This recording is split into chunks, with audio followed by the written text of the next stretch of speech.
Simmo, mate, it doesn't get much better. Doesn't get much bigger either than a derby to, just confirm that you're going to play some finals football. Give us your thoughts. Yeah, look, it's exactly right. It's that time of year where the finals positions are getting cemented. So we're just concentrating on the game on Tuesday night. It's obviously a huge game for us, another derby, and obviously at home. So we want to put on a great performance and get the win for the fans. Give us your thoughts about the Jets. I mean, you beat them just 2.5 weeks ago, courtesy of a Matt Simon penalty up there. What are your thoughts about their team, and what are your thoughts about the tactical battle tomorrow night? Yeah, look, obviously they've had a difficult season, but as we know in derby matches, the form guide goes out the window. So they're going to be coming here and fighting for their lives. They want to do everything they can to get off the bottom of the table.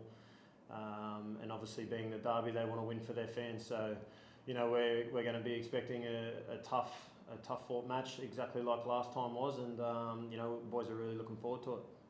Yeah, and one of the original Mariners, part of their squad, Bogues is still getting the job done. Yeah, look, obviously very close friends with Bogues. When we're not playing on the pitch together. As you say, he was an original player at the Mariners when the Mariners first started. So, he's a great person and a great leader for them. And, it'd be good to come up against him again on Tuesday night. I tell you, it's amazing. I've noticed just on social media some ex-Mariners, in fact, some Mariners legends, just how big this match still is for a lot of those past players. And it all stems back to those early matches around 2005. Yeah, of course. I think the rivalry from the get-go, as you say, 2005, there were some really good games, and the original F3 derby. I think it's been one of the better derbies in the A-League. And I think, as you say, the past players understand what it means, and the players that are the current players also understand what it means to the fans and what it's like to get the 3 points for them. Yeah, regardless of where they are on the ladder this year, like they're coming here looking to spoil some kind of party, right? Yeah, of course. It's no better feeling than beating your rivals, so I'm sure that's what they're going to want to do.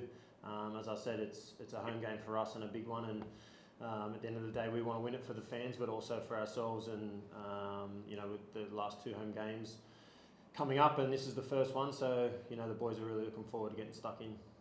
Simmo, you played in some massive matches, like in different parts of the world, but give me your thoughts on last week against Macarthur. Where does that rank for you in terms of a Mariners win on the road, the style of football you play, the amount of chances you created? Just give me your analysis. Yeah, look, I think that just shows where we're at and how far we've come this season. To be able to go to Macarthur, level on points, and the finals positions up for grabs, and to put in a performance like that and come away with the 3 points, I think it just shows the character of the team this year and how much hard work we've put in. I think the 2-1 scoreline was, I think it could have been even more. So to put in a performance like that, as I say, away from home, midweek, short turnarounds, and to come away with the 3 points is absolutely huge for the boys. You actually raise a good point, because is there any talk within the squad about just burying teams? Because it could have been, that game could have been done and dusted. Instead, you had a bit of a scrap right near the end. Yeah, look, it's the ups and downs of any football match. Obviously, you want to score as many goals and put it to bed as early as possible, but it's not always the case. So I think that's where things start to get tough, and the team that's always trailing from behind is always going to come home really strong. So again, the resilience and the character that the boys showed in those last 5 to 10 minutes to hold them out and to get the 3 points, I think it shows how far we've come as a club. Simmo, I just need to ask you about this. You played with some sensational players, certainly some of the best in the league, and some awesome marquee players through your career. But where do you rank Marco Arena? Because, I think the guy has just been phenomenal. His pedigree is there for all to see, a 2-time World Cup player. But some of the things he does on the ball, and it's like he zeroes in on you. Your combination has been a delight to watch, my friend. Yeah, look, I think, as you say, Marco's CV speaks for itself, what he's done in his career so far. It's an absolute pleasure, and we're lucky as a team and a club to have him here. As I say, it's been a pleasure for him to be in the team, and I absolutely love playing with him. And he's right up there with the top foreigners that have played in this league. So I think everyone can see how smart he is and how good technically he is on the ball and what he brings to our team. So as I say, we're lucky to have him, and really looking forward to seeing what he can produce in these final weeks. Have you got thoughts on Ruon going into the Socceroos squad? Stadge just mentioned before that it's taken him forever to get to 50 games, and he's been to numerous clubs around the comp, but the whole club must be buzzing about this young guy who's now going to play in World Cup qualifiers. Yeah, look, it's absolutely huge for Ruan and for the club. As you say, he's had a few clubs over the years, but he's always had that talent and potential. I know playing against him over the years, he's a very tough opponent to play against, and I'm lucky enough to have him in the team this year.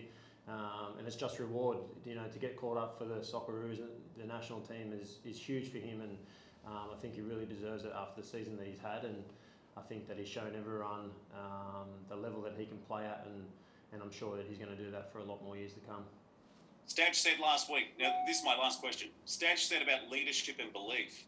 Is there real belief now that with a lot of teams disrupted by the Socceroos campaign, is there even more belief now with the Mariners that you can go ahead and do something incredible this year? Yeah, we've had that belief from day one this year. It doesn't matter about other teams of who they've lost or who they've gained throughout the year. We've always had that belief that we're going to be successful, and that hasn't changed.